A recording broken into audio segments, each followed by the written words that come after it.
자, 근본 시간에는 1차 세계대전에 대해서 살펴보도록 하겠습니다. 먼저 이제 그 근본 시간에 살펴볼 내용은 1차 세계대전의 그 원인과 배경으로부터 시작까지입니다. 뭐 원인과 배경을 그 좀 상세하게 하는 이유는 실제 그 1차 세계대전의 어떤 진행 과정보다도 전쟁이 어떻게 일어나게 됐는가를 피상적인 말씀으로 들으면 여러분이 잘 몰랄 것 같아서 아주 구체적으로 전쟁의 원인을 좀 살펴보고자 해서 좀 구체화시켰습니다. 즉 구체화시킨 이유는 전쟁의 직접적인 원인, 그다음에 어떤 그 시대적인 배경, 역사, 나가서 그 이 우리 당시에 조선과 일본, 러시아, 청나라 등의 동아시아 관계까지 살펴보면서 2차 대전이 어떻게 시작되었는가를 살펴보도록 그렇게 하겠습니다. 자, 1차 세계대전을 개관해 보면은 1차 세계대전은 그 1830년대에 그 산업혁명으로 인해서 많은 물자들이 생산이 되고 기술 혁신이 일어나면서 잠수함도 등장하게 되고 비행기도 나타나게 되고 전차도 나타나게 되고 또 맥심 기관총이 등장하는가 하면은 독가스도 등장하게 되지요. 그래서 1차 세계대전은 신무기의 어떤 그 새로운 등장 무대였다. 이렇게 이제 이야기도 합니다. 하지만 그 1차 세계대전은 지금까지의 전쟁과는 달리 어떤 그 거의 무모한 원칙도 목적도 없이 적을 섬멸하는 살육전 형태의 전쟁이었다. 이렇게 평가를 하고 있습니다. 또한 이제 전선이 교착이 되면서 수천 킬로미터 파놓은 참호 속에서 500m 간격을 두고 양군이 밤새 포격을 하고 또 그 아침에 공격을 하고 밀고 밀리는 참호 전투를 했던 전투로서 아주 그 거의 이 천당과 지옥을 오가는 전투였다고 하죠. 참호 파는 속에는 물이 장마철에는 물이 고여서 뭐 발이 썩고 시체가 썩고 냄새가 뭐 진동할 정도로 해서 참호 속에서 전투 없이 비전투 손실로 죽은 사람도 많다고 그래요. 그다음에 이제 소모전이라고 하는 표현을 하고 있는데 이 기간은 4년 4개월밖에 안 되지만은 각 국이 엄청난 인력의 소모를 가져왔고 또한 물량을 쏟아붓는 그러한 전쟁이었습니다. 그래서 소모전이라고도 이렇게 이야기를 하지요. 이러한 그 전쟁은 인류가 지금까지 경험을 해보지 못했던 전쟁, 그래서 새로운 전쟁이다 이렇게 평가하기도 합니다. 근데 이제 1차 세계대전의 원인을 말할 때 통상 일반적으로 이제 한 세 가지 정도를 들고 있어요. 근데 이제 그 중에 첫 번째 직접적인 원인은 오스트리아 황태자 부부가 보스니아 수도 사라예보에서 암살되면서 시작이 됐다고 하죠. 근데 이제 1914년 7월 28일 황태자 부부가 암살이 되자 오스트리아가 세르비아에게 선전포고해요. 보스니아에 가서 죽었는데 왜 세르비아에 선전포고를 했을까? 이렇게 해서 이제 전쟁이 시작이 되면서 1918년 11월 달에 독일이 연합국에 항복하면서 종료가 됩니다. 자, 오스트리아 황태자가 보스니아에 가서 죽었는데 오스트리아가 선전포고는 세르비아에 했다. 그리고 전혀 관계없는 독일이 항복하면서 전쟁이 종료되었다.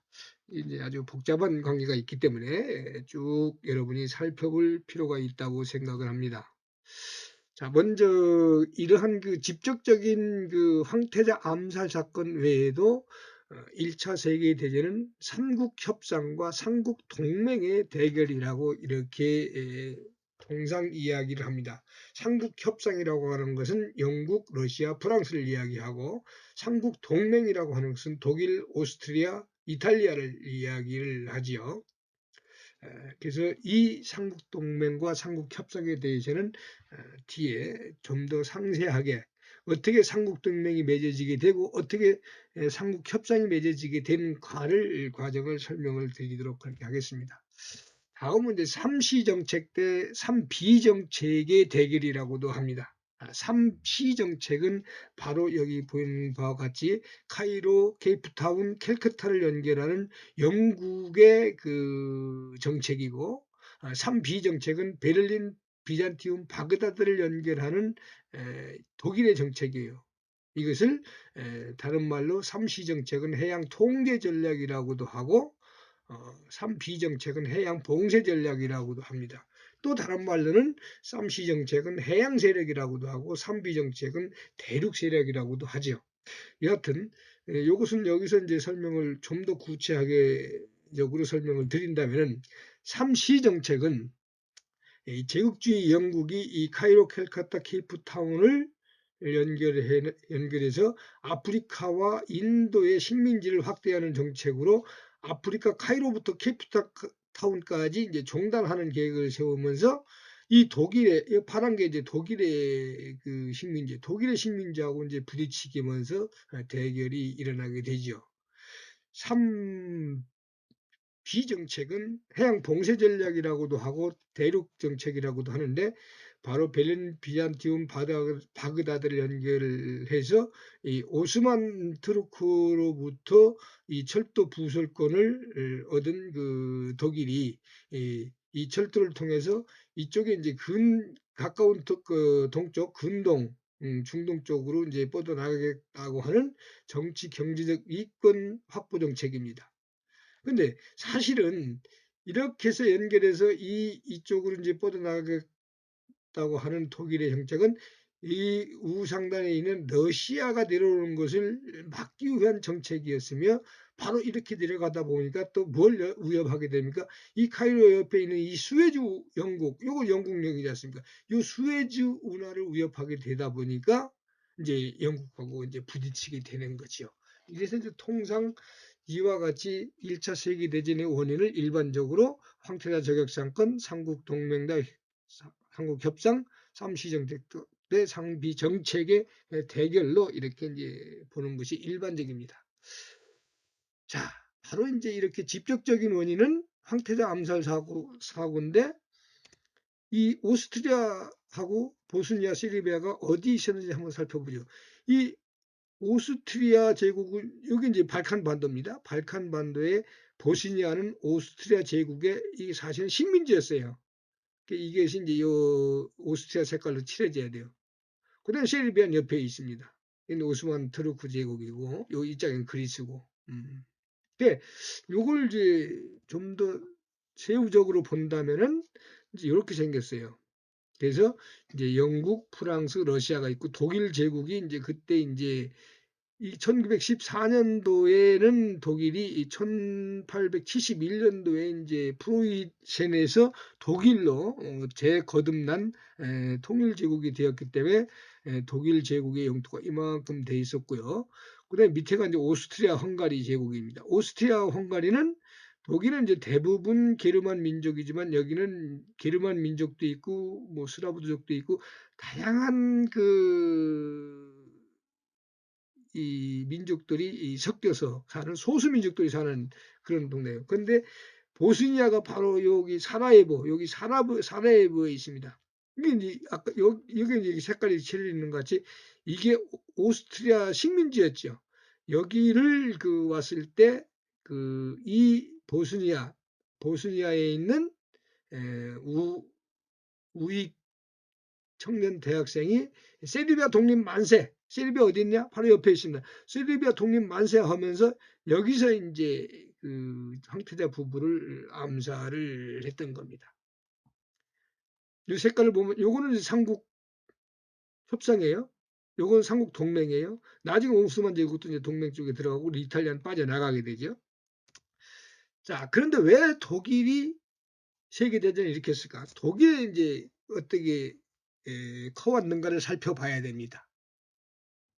그래서 독일 어떻게 그러면 그러니까 독일의 역사를 이게 이제 여기에서 그리스 아테네 시대를 지나고 BC 5세기경부터 로마가 크면서 이제 로마가 이제 약 1000년 시대를 하면서 이게 이제 서로마, 동로마로 분열되어 있는데, 이때 이 역에는 여러 소수 민족들이 있었는데 이 동로마가 비잔틴 제국이 되면서 이 로마, 그러니까 이제 지금 현재의 독일 지역에 있던 여러 소수 민족들이 살고 있는 이 지역의 신성 로마 제국이 이제 건설이 되게 됩니다. 설립이 됩니다. 이 신성 로마 제국이라는 것은 새로운 어떤 국가가 아니고 여러 국가들의 연합체예요. 그래서 신성 로마 제국을 교황청에서 인정을 하게 되죠. 이 신성 로마 제국은 여기 이제 결국은 이 유럽의 다민족 영토 복합체란 말이죠. 게르만족이 주를 이루고 있어요. 그러니까 여기로부터 이제 독일이 성장해 나오게 되는 겁니다. 지금 독일의 영토와 비슷하는 거죠. 그래서 이제 교황이 아까 말씀드린 대로 이 동로마 지역의 비잔틴 지역을 견제하고자 이 신성 로마 제국의 어떤 황제를 임명을 하죠. 그때는 서로마 제국이 멸망하고 이 동로마에 대한 그 교황청의 영향력이 감소했을 때 교황의 권위를 강화하기 위해서 또 이 비잔틴 제국을 견제하기 위해서도 이 신성 로마 제국의 이제 황제 임명을 했는데, 900년대에 임명이 되고 신성 로마 제국이 그때부터 1806년도까지 이 유지되다가 이제 해체가 됩니다. 다시 여러 다민족 영토 복합체로 이제 이게 신성 로마 제국이 돌아가게 되는 거죠. 그래서 이제 아까 말씀드린 1806년에 그렇게 되지 않습니까? 근데 1815년도의 상황을 보면 아까 말씀드린 대로 이 지역은 이게 이제 여기 오스트리아예요. 여기가 이제 아까 말씀드린 독일 이 지역은 38개의 크고 작은 연합체. 히틀러는 여기서 태어났다고 그죠? 오스트리아에서. 그래서 이 크고 작은 연합체로 이렇게 이루어졌을 때 제일 큰 게 어디냐? 이 오스트리아예요. 두 번째 큰 게 어디냐? 이 프로시아야. 근데 이제 여기는 주로 어떤 민족? 게르만 민족인 독일어를 쓰는 그러한 민족 소수 국가들이 느슨한 연합체로 이제 연결되어 있었던 겁니다. 근데 이제 프로이센, 이제 최고 가는 오스트리아 오스트리아 다음 두 번째인 프로시아의 프로이센 미안합니다. 프로이센의 프레드리히 빌리름 4세가 이걸 자기들이 이제 통일하고 싶어 해도 오스트리아 때문에 잘 안 되죠. 그래서 비스마르크라고 하는 사람이 이제 이때 태어나게 되는데, 이는 이제 젊은 정치가가 되어서 무력으로 연방을 통일해야 된다는 애국 보수주의자였어요. 그래서 이제 프로이센 대사로 이 빌레름 4세가 임명을 합니다. 그런데 이 비스마르크가 바로 연방의회, 이 독일 이쪽 지역에 있던 연방의회에서 제일 큰 오스트리아 나라의 대사만 담배를 필 수 있는데 도전을 하는 겁니다. 거기서 이제 의회 연방회의에서 비스마르크도 같이 맞담배질을 하다가 이제 막 난리가 났죠. 그 연방 나라들이. 그래서 결국 오스트리아가 이제 막 프로센을 공격할 것 같이 막 들고 일어나니까 할 수 없이 빌레름 4세는 비스마르크를 해고합니다. 1959년이에요. 그 1959년에 근데 1960년대가 돼갖고 빌레름 4세가 죽고 프레드리히 빌레름 4세가 죽고 이제 이 사람이 이제 동생이요. 동생인 빌레름 1세가 이제 즉위를 해서 강력한 이제 위협을 받았으니까 강력한 군대를 양성하기 위해서 세금을 걷어갖고 그 군대를 육성하고 싶은데 의회에서 제동을 겁니다. 이때는 프랑스 혁명으로 인해서 프로이센도 입헌 군주제를 시행하고 있을 때요. 의회에서 제동을 거니까 빌레름 1세가 강력했던 비스마르크를 갖다 수상에 임명해요. 비스마르크가 가갖고 프로이센은 자유민주주의보다 무력을 중시해야 된다. 의회에서 이제 하는 연설입니다. 독일 통일은 철과 피로서만 가능하다. 철과 피. 예. 이것이 유명해져 가지고 철혈제상이라고 하죠. 이렇게 하면서 이제 군비 증강을 빌헬름 1세가 해 나가게 됩니다. 그래서 이제 일단은 이 수상에 오른 비스마르크는 프로시아 이 프로이센하고 오스트리아하고 연합해서 이 덴마크 지역 여기를 갖다 이제 공격을 합니다. 공격을 해서 그 공동전선을 공격을 하죠. 점령을 해요, 여기를. 점령을 했는데 이 지역을 갖다가 이 프로이센에는 이제 자기들 연방에 편입시키려고 계속 갖다가 막 그 작업을 하는데 오스트리아는 멀리 있잖아요. 그러니까 이걸 못하겠다 막 그 압박을 해요. 그러니까 프로이센은 이제 연방에 편입시키려고 하고 오스트리아는 이걸 독립시키려고 하다 보니까 프로이센하고 오스트리아하고 대립이 이뤄지게 되죠. 그래서 결국 전쟁이 벌어지게 일보 직전에 비스마르크는 이태리에 가서 중립을 지키도록 요구를 하고 그다음에 이제 프로이센이 오스트리아를 1866년도에 공격을 합니다. 그래서 이때 프랑스는 또 이제 공격해서 전쟁이 일어나면 오랫동안 자기들은 전쟁 물자를 팔아먹을 거니까 계산하고 딱 쳐다보고 있는데 전쟁이 그냥 7주 만에 간단히 프로이센의 승리로 끝나버려요. 왜 그러냐면은 이와 같이 이 철혈 재상이 나타나서 군비 증강을 해왔기 때문에 그런 거죠. 그래서 이 전쟁을 뭐라고 하나 보호 전쟁이라 프로이센 오스트리아에서 보호 전쟁이라고 하는데 여기서 비스마르크는 이 오스트리아를 완전히 다 집어삼킬 수 있는데도 불구하고 중간에 평화협정을 맺어줍니다. 왜? 완전하게 석권해서 우리 민족이 아닌 소수 민족들을 다 통제하는 것보다는 그냥 국가를 살려주어서 자기들이 나중에 필요할 때 동맹군을 쓰려고 이렇게 하게 됩니다. 이때부터 오스트리아는 기가 죽어서 이제 프로이센의 1위제를 내주면서 프로이센의 동맹국으로 이렇게 이제 활동을 하게 되죠. 그래서 이제 1차 세계대전 직전에 이제 독일 통일이 탄생하는 과정을 이제 살펴봅니다. 자, 이렇게 해서 이제 프로이센이 막 커가고 있는데 이 스위스죠. 프랑스 너머에 스페인이 있어요. 스페인에서 반란이 나서 여왕이 프랑스로 망명을 해오고 스페인의 왕이 없으니까 이 프로이센의 빌헤름 1세의 사촌한테 왕위를 제안하지만 이제 거절을 합니다. 그래서 이때 그 프랑스에서 볼 때 야 이거 봐라 무슨 프로이센 같은 그 족보에도 없는 놈들이 얘들을 데려다가 이 스페인 왕으로 앉혀 말이 안 된다 해서 프랑스가 이때까지는 최고였어요. 프랑스가 프로이센에 와서 그 스페인 왕위를 넘보지 마라. 우리는 절대 스페인 왕위에 가지 않겠다고 하는 포기각서를 요구하자 빌헤름 1세가 거절을 하죠. 그래서 이거를 딱 본 이제 비스마르크는 프랑스를 공격할 명분을 찾기 위해서 이걸 갖다가 프랑스 대사가 빌헤름 1세한테 와서 무례하게 굴어서 대사를 내쫓았다. 프랑스 참 행편없는 놈들 하면서 이거를 영국 신문사에다 줘갖고 영국 신문사에서 이게 대서특필이 되니까 프랑스가 어떻게 돼요?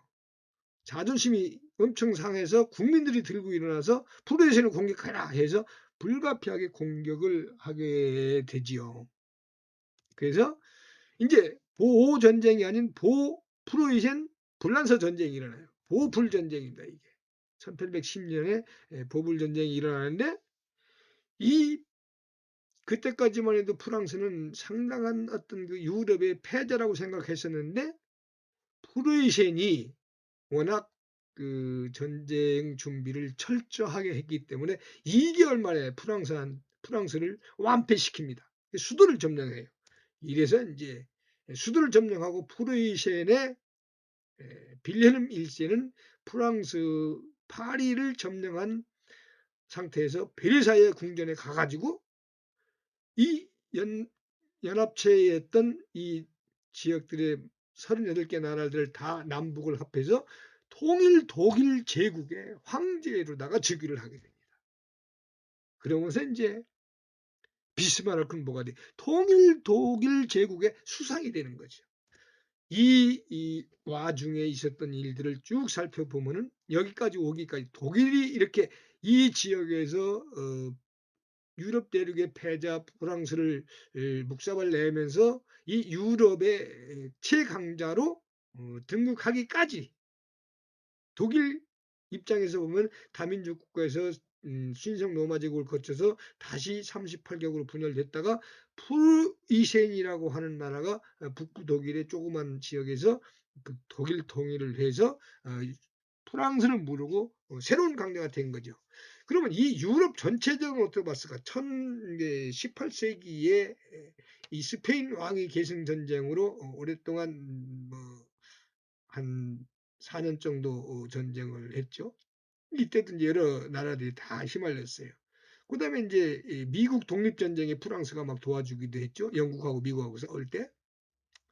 그러면서 인제 18세기 후반에 프랑스에서 혁명이 일어나고 그 혁명, 자유평등 박애라고 하는 프랑스 혁명 정신을 이 그러니까 절대 왕권 국가들을 갖다가 전부 이 혁명이 일어난 프랑스의 그 자유민주 정신을 갖다가 전파하겠다고 해서 나폴레옹이 어떻게 합니까? 유럽 전쟁을 또 일으켜서 약 10년 넘게 나폴레옹에 의해서 유럽이 전쟁에 휩쓸리게 되죠.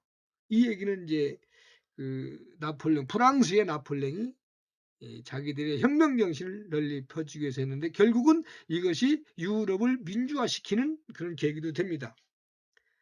근데 물론 그것만 있는 게 아니고 1830년대에 산업혁명도 있고 노동자 농민들이 들고 일어나게 되고 하니까 결국은 프로이센도 어떻게 1849년도에 빌헬름 4세가 자기가 군주인데 헌법에 의해서 그전에 자기 말로만 하던 것을 그게 아닌 그 의원들을 뽑아서 국회 내지는 그 내각에서 이 승인해 주는 이런 그 예산 편성해 주는 대로 쓰는 그런 입헌 군주제를 택하게 되죠. 이렇게 이 와중에 이제 비스마르크가 나타났던 겁니다. 자, 그래서 삼국 협상과 삼국 동맹이 어떻게 됐는가도 살펴보죠. 이렇게 독일 통일이 된 비스마르크는 이제 프랑스가 제일 걱정이에요. 프랑스가 이제 보복할 거니까 큰 나라가. 그래서 독일, 오스트리아, 러시아가 이제 3제 동맹을 맺습니다. 왜? 프랑스를 견제하기 위해서. 그런데 프로이센은 러시아의 자본 유출을 통제를 하고 결국 비스마르크가 실각한 후에 러시아하고 새로운 수상이 제조약을 거부하면서 원조가 필요했던 러시아는 이제 이 3제 동맹에서 탈퇴해서 프랑스하고 손을 잡아버려요. 그러니까 어떻게 돼요? 지금 이게 러시아를 잡고 있었는데 독일은 그 러시아가 떨어져 나간 상태에서 처음에 그 영국하고 이제 다시 보겠습니다. 그래서 이때 이제 삼국 동맹이 태동하게 되는데 영국은 명예혁명으로 프랑스는 대혁명으로 산업혁명과 함께 선진주자로서 이제 유럽에서 등극해 나가는데 독일과 오스트리아는 1688년도에 전쟁을 통해서 1870년대 통일을 했고 늦었죠. 그러니까 이탈리아도 또 늦게 통일이 됐어요. 그러다 보니까 이 프로이센, 오스트리아, 이탈리아는 후발주자로서 이제 그 유럽에서 한 발 뒤처졌던 거죠. 이들끼리 이제 동맹을 맺게 되는 겁니다. 이게 이제 삼국 동맹이라고 하는 겁니다. 근데 이탈리아는 1차 세계대전 중에 독일이 질 것 같으니까 빠져나갑니다. 그런데 이제 이게 요걸 알아야 돼요. 일본하고 또 관계되는 것이 또 나타나게 되는데 바로 삼국협상이 이제 태동되는 과정입니다. 삼국협상이 태동되는 과정을 살펴보면은 1891년도에 러시아하고 불란서가 동맹을 맺죠. 왜? 여기 프랑스 프로이센에서 이제 튕기져 나왔으니까 러시아가 프랑스하고 손을 잡아요. 이게 러블 동맹입니다. 근데 일본이 러시아하고 싸우기 위해서 또 영일 동맹을 맺어요. 언제? 1902년도에. 영일 동맹을 맺고 1904년도에 러일 전쟁을 일으키네요. 그러다 보니까 이 영국이 맺은 일본이 러시아하고 싸우고 프랑스가 맺은 그 프랑스가 있고 하니까 이 둘이 싸우는 와중에 여긴 러일 전쟁을 일으키게 되니까 어떻게 됩니까? 여기 이제 동맹이 돼 있었는데 그러다 보니까 러시아하고 그 일본이 서로 싸우고 있는데 영국과 프랑스가 또 싸울 수가 있게 되잖아요. 같은 동맹들이니까. 그래서 우리는 싸우지 말자 해서 영불 협상을 맺게 되는 겁니다. 그러다가 이제 러시아 러일 전쟁이 끝나게 되니까 어떻게 돼요? 아하, 이게 국력도 소진하고 또 영국도 그레이트 게임에서 국력이 소진되면서 독일을 견제해야겠다 해서 영국과 러시아가 이제 또 손을 잡게 돼요. 요게 영러 협상입니다. 이렇게 해서 삼국동맹과 삼국동맹이 태동이 되는 거지요. 근데 이때 이제 살펴볼 것이 바로 이제 동아시아 문제인데 청나라 난징 조약을 해외 식민지가 영국은 상당히 많았지요. 홍콩을 차지하고 있을 때 독일에서는 우리는 왜 식민지가 없냐. 유럽 대륙 비스마르크 때에는 영국 너들 혼자서 식민지 다 가져라. 우리는 유럽 대륙 차지하겠다는 식으로 비스마르크는 식민지를 안 뒀어요. 그런데 통일하고 나니까 독일이 통일하니까 국민들이 왜 우리가 영러 눈치 보느냐. 우리도 식민지를 갖자고 막 들고 일어나요. 그런데 결국은 빌헬름 2세가 등극하면서 세계화 정책을 반대하는 비스마르크를 해임하고 대양 해군을 주장하는 해군 장관을 앉혀놓고 이제 해군을 키우는 영국과 군함 건조 경쟁을 벌이게 되죠. 그러면서 이때부터 독일도 해외 식민지를 향해서 막 나가는 겁니다. 이렇게 되다 보니까 바로 여기서 앞서 말씀드린 대로 러불, 영불 협상 이렇게 나오면서 독일이 고립되는 결과를 가져오게 되는 겁니다. 이제 해외를 진출하다 보니까. 그래서 이것이 어디하고 관계되냐? 바로 이렇게 삼국 간섭이라고 하는 우리 청일전쟁을 여기 독일, 프랑스, 러시아가 간섭해서 독일은 이때 산동반도의 칭다오 지역을 99년간 무상으로 차지해서 이때 얘들이 여기다가 칭다오 맥주 공장을 세우는 것이 지금 중국의 주요 수출품이고 우리가 먹는 겁니다. 그걸 알아야죠. 예. 그다음에 이제 또 이 한반도 주도권을 가지고 막 그 싸우게 되는 러일 전쟁으로부터 영불 협상과 영러 협상이 나오게 됐다고 하잖아요. 결국은 청일 전쟁과 러일 전쟁, 조선에 대한 주도권을 가지고 싸운 이것들이 이 삼국동맹과 삼국동맹은 아니고 삼국협상에 이르게 되는 그러죠. 이런 그 배경을 또 제공하고 있었습니다. 우리가 힘이 없었기 때문에 조선이라고 하는 식민지를 둘라고 하는 일본과 중국과 러시아의 그 싸움 tum바구니에서 유럽 열강이 끼어들면서 이렇게 된 거죠. 그래서 이제 전쟁이 어떻게 시작되느냐? 바로 발칸반도에 시작되는데 발칸반도는 민족도 다양하고 전쟁도 많았고 기독교 문명과 이슬람 문명이 부딪히는 데고 여기서 이제 보스니아 수도 이렇게 됐을 때 바로 여기서 이제 암살을 됐잖아요. 그래서 여기 보스니아는 절반이 스라브계예요. 그다음에 세르비아는 전부 스라브계고 러시아 후건이죠.